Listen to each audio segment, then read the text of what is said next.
Magandang buhay sa lahat, Liza Soberano, visiting BuzzFeed, for an interview. OMG, kamangha-mangha ang beauty, ng isang Liza Soberano.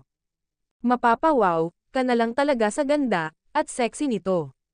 Grabing level up na, ang ating queen. Samantala, Tese Albia, sharing these lovely photos, with Liza Soberano, with a caption.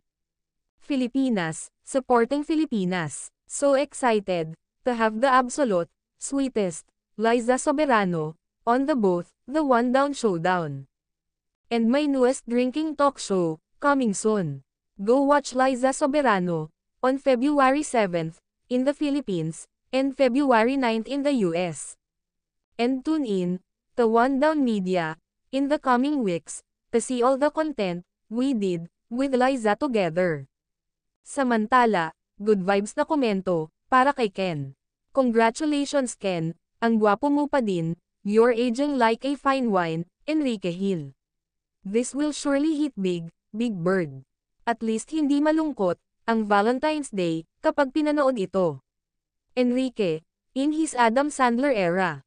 Actor-producer na. Congrats, on your comeback film. Plot and characters, look really promising. Riot ang saya. Refreshing, happy for Enrique. Ayan guys, palapit na nga, ang movie ng dalawa. Salamat po sa suporta.